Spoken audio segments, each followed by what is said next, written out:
Well, the performance against Arkansas wasn't exactly what Mark Pope was looking for, but at least the Cats have the opportunity to put together back-to-back strong road performances.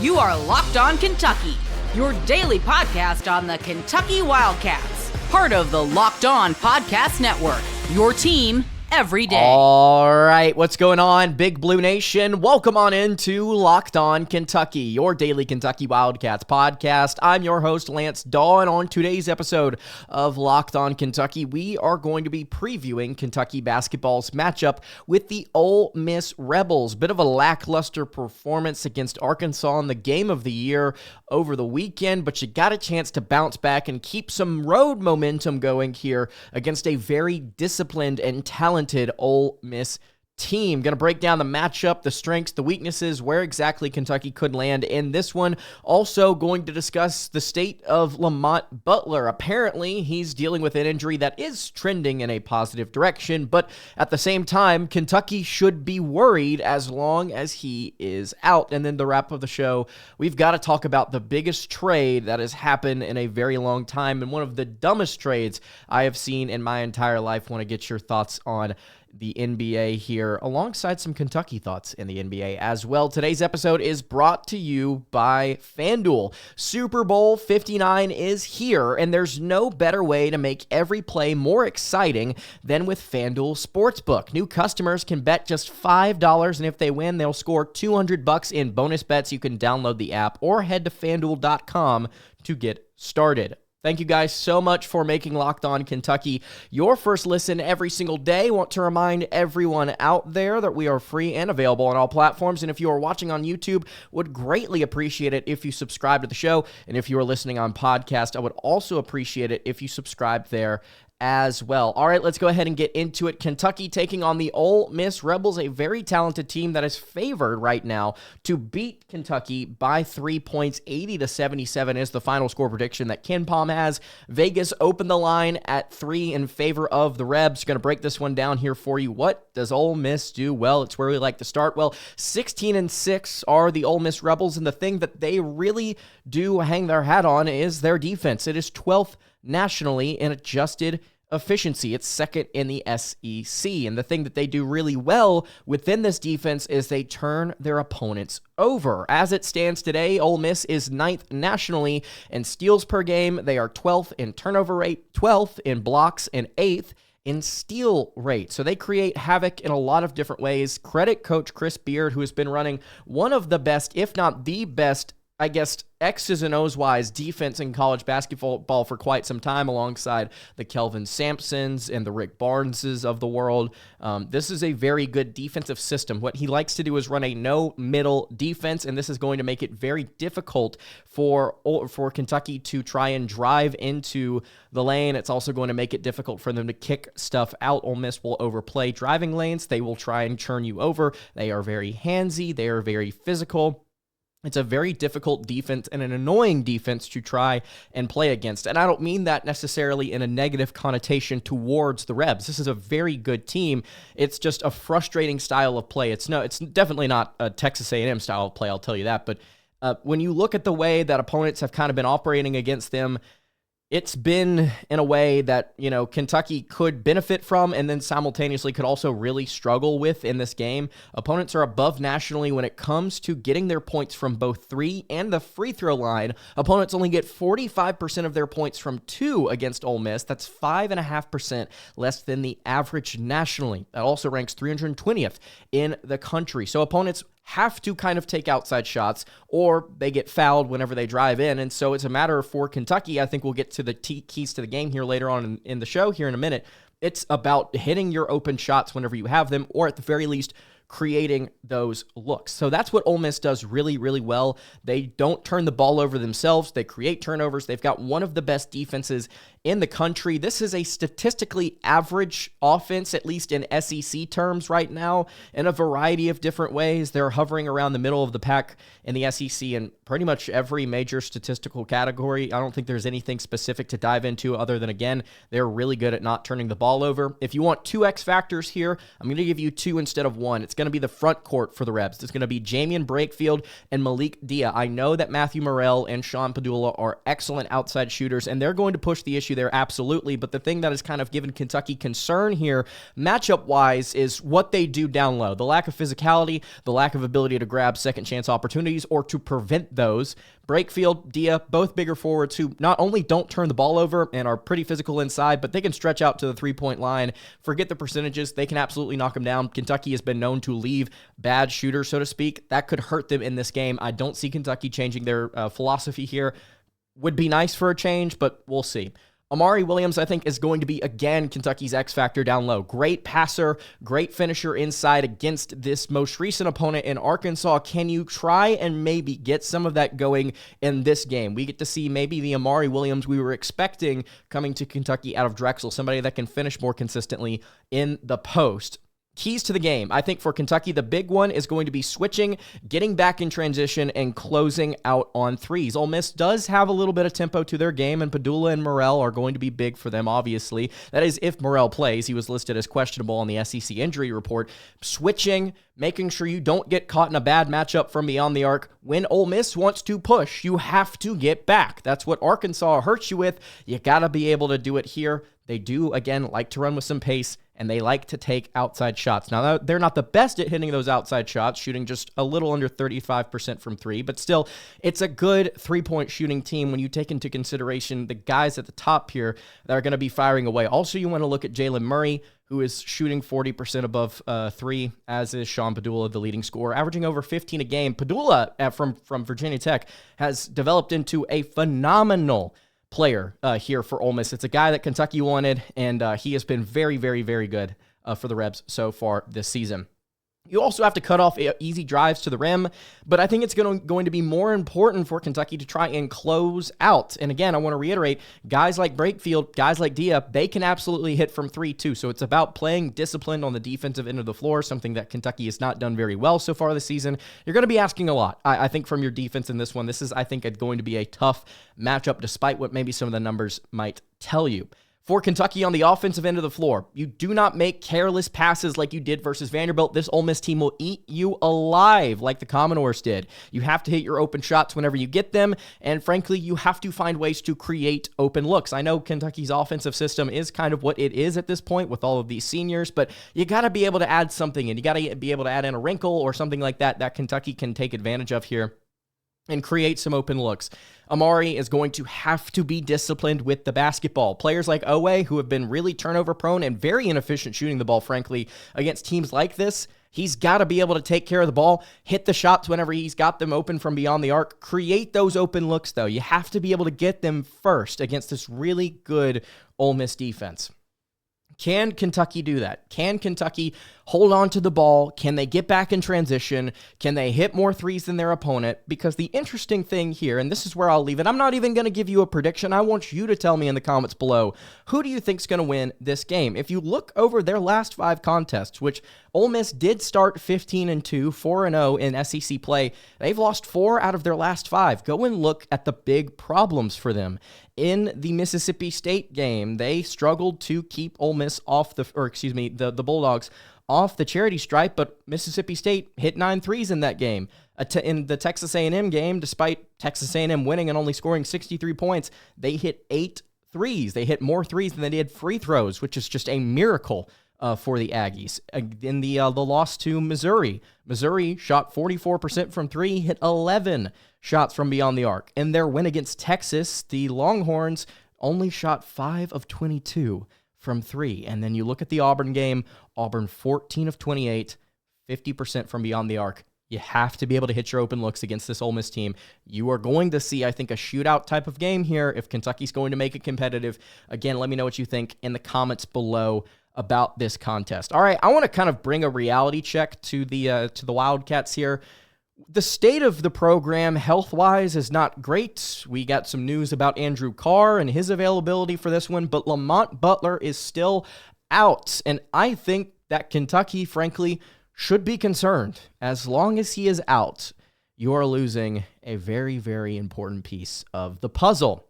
Before we dive into that, though, of course, I want to tell you guys about our friends over at FanDuel. Super Bowl 59 is here. It's one game, two teams, and endless possibilities. And there's no better way to make every play more exciting than with FanDuel Sportsbook. Whether it's predicting the first touchdown, calling the MVP, or even betting on the coin toss, FanDuel makes it easy to get in on the action. With live betting all game long, you can adjust your bets as the game unfolds and feel the thrill from kickoff to final whistle.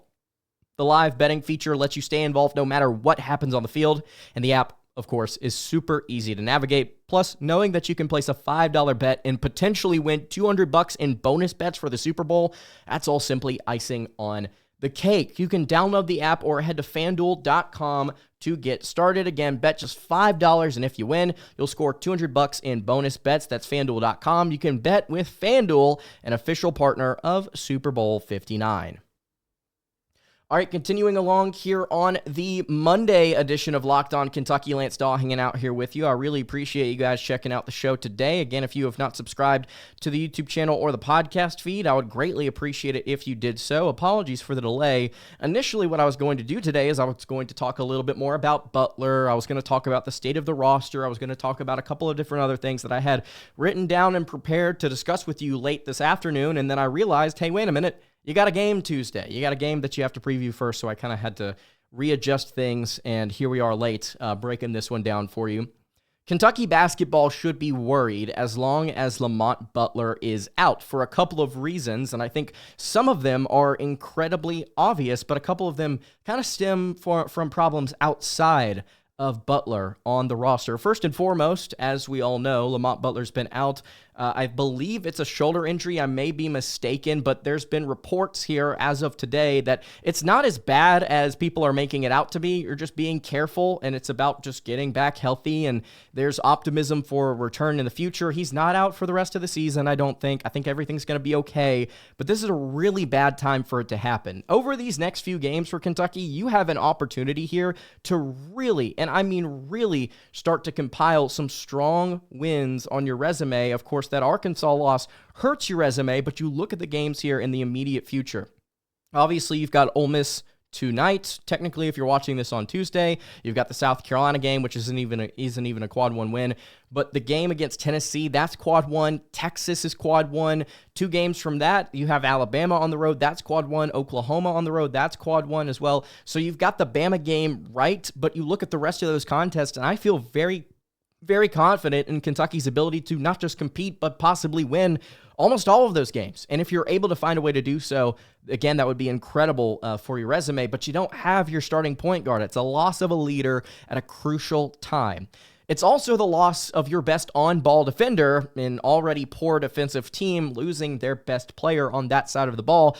It doesn't give you a lot of confidence. Something that I didn't even mention here to start this Ole Miss game is Butler obviously collecting a couple of steals per game. Both Sean Padula and then also as well Matthew Morrell averaging over 2 steals per contest on a team that again is 9th nationally in that category. So you're going up against a couple of different guards that like to pick your pocket, and you don't even have yours. You don't have somebody that can retaliate on that front. So it's going to be tough here, concerning with Jax, with Owe, with Williams, who at different times, all of these players have been a little careless with the basketball this season.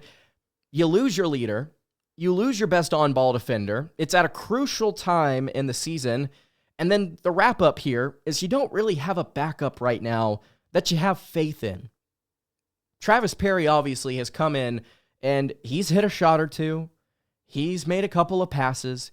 Defensively, he is a liability. There is no other way to put it. You have to go and look at the numbers. He is not good defensively when he's on the floor for Kentucky. The team is just worse whenever he's out there. Now, again, it's not really like this team's going to be having a ton of success on that end for the rest of the year, I don't think. But if you're going to try and, pick your poison here, you'd rather have somebody else out there handling the ball, or you'd rather have somebody taller, somebody that's more efficient, somebody that knows the system a little better Just put yourself in a little bit of a better situation. Trent Noah should be playing more. Colin Chandler should not have played 17 minutes. I think that there are so many things that Kentucky does both defensively and in their rotations that confuse me, and I think Pope's trying to figure some stuff out. Without your lead guard, that makes those decisions even more difficult. I'm not trying to give Pope an excuse here for the way that the Arkansas game was managed, because I think it was managed poorly. But, I mean, not having your go-to guy, the guy that kind of puts everything together in your backcourt, that's tough. That is really, really difficult. And on top of all of this, you don't have Kirk Ariza, probably for the rest of the year. Probably. I say probably. I think so. You don't have faith in Perry. Kirk can't play. Jax is not racking up assists in the backcourt. It's Williams. Your offense is just not flowing as well, and you're turning the ball over more without Butler. You're creating more issues on that end of the floor whenever he is not out there. It's been bad. It's been really, really bad. And as Kentucky gets into the final half, the final stretch here of this SEC slate, you get a little worried. And you ask the question, where is the success going to come from? You've lost 3 out of your last 4. Are you going to stop turning the ball over as much as you have? Are you going to stop carelessly throwing the ball away to Arkansas? Are you going to stop throwing the ball away to Vandy? Are you going to be able to put together more than one impressive performance in a row where you can go out there and show, hey, we actually do care about the opponents that don't have a number next to their name? It's more difficult to do that without your leader, without the best player in your backcourt. What does Kentucky do? Right now, I don't think there's a great answer to that. And so from here on out, until he's back, I think Kentucky fans should be worried. Are you concerned? I am concerned. You can leave your thoughts in the comments below. All right, let's go ahead and get to it. At least Kentucky is not the Dallas Mavericks. If you are both a Kentucky and Mavs fan, like I am, first of all, I want to apologize to you. You got to see the worst trade in your entire life. Doesn't matter if you're 100, doesn't matter if you're 20. This is, I think, the worst trade I have ever seen in my life, and it has to be the worst trade, arguably, in sports history. In case you did not see it, the Los Angeles Lakers reached a deal to acquire Luka Doncic from the Dallas Mavericks as a part of a 3-team trade, according to, I believe Shams was the first to put it out. This is an article here from USA Today that involves the specifics. 3-team trade here. The Dallas Mavericks trade Luka Doncic. They receive Anthony Davis, Max Christie, and a 2029 first-round pick.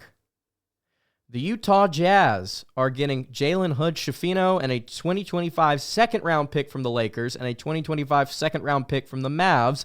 The Lakers get, obviously, Doncic, Maxi Kleber, and Markieff Morris in the trade.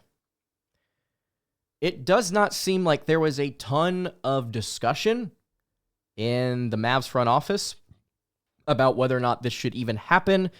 And if it does happen with Doncic, if they were going to trade him, there was no conversation with any other team to possibly get a better trade offer. Out of all the teams, man, why the Lakers? Why? For Anthony Davis, who is a former Cat, who I love in the NBA, he's had an injury history, and he's getting older. Why would you trade your 25-year-old superstar just for what feels like nothing? And you may say, well, it wasn't nothing. It was Anthony Davis in a first. Obviously, yeah, the first-round pick could be valuable, but you look for instance, let's talk Kentucky ball here. De'Aaron Fox got traded. One of my favorite players in the league, might be my favorite player in the league. He got traded from the Kings to the Spurs, and if you want to go take a look at that pick, that trade and what the Spurs got. So the Spurs got Fox, they got Jordan McLaughlin, right?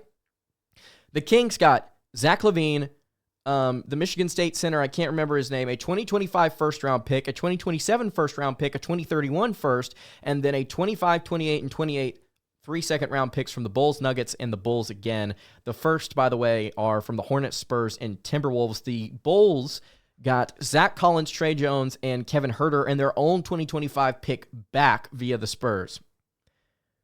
First of all, good for the Spurs, who are blossoming into one of the best young cores, I think, in the entire NBA. Very fun to watch every other night. So at least Kentucky, at least for now, they can't have trades occur in college sports. We may be heading towards that because people want college athletes to be treated like employees. We'll see what happens. Are we getting closer to something like that? I don't know, but at least Kentucky right now is not the Mavs. At least they can control what they can control with their roster. It sucks that guys are out. It sucks that guys are injured and they can't perform as well. But hey, at least your team did not just throw away their future like the Mavs that I pulled for did. And so to wrap up the show here, I do want to ask you guys, this is the worst trade I've seen in my life. I was a pretty much closeted Mavs fan for what was going on, 7 years? And so I want to ask you guys, where should my NBA fandom lie? Who should I pull for? I know a lot of you guys love ball. I know a lot of you guys love ball outside of Kentucky. A lot of you pull for cats in the NBA now, and you kind of either go for a regional team that has a cat, or you pull for a cat because you care about them. Speaking of cats, these are the 5 teams that I'm really thinking about right now. You can let me know if you have a preference out of these 5 or if you want me to pull for your team, because I'm genuinely interested in reinvesting myself in a new team. Here are the 5. The Orlando Magic, the Houston Rockets, the Spurs, the Denver Nuggets, and the New York Knicks. Those are the 5 that I'm looking at right now. Obviously, you've got Cat on the Knicks. You've got Shepherd on the Spurs. Shepherd on the Rockets. You've got Fox now on the Spurs. Denver is just a fun team to watch with Jokic. And then I like the Magic just because they're fun. So let me know what you think. Should it be one of those 5? Should it be a team that you care for? This is the worst trade we have seen, arguably ever, in sports history. And it has caused me to want to walk away from the Mavs. Can't walk away from Kentucky, thankfully, because I can't have anything like this happen to them. But if you're a Mavs fan as well, you can sound off in the comments. This one sucked. Absolutely sucked. All right, that's going to do it for today's episode of Locked On Kentucky. You got an opportunity, man. You got an opportunity against Ole Miss. Can you pull it off? We'll see. It'll be tough. I don't know if Kentucky has it in them, but we'll let you guys predict that. You can follow the show on Twitter at LockedOnUK. You can follow me on Twitter at LanceDaw_, and you can follow the show over on Instagram. That is at Kentucky Podcast.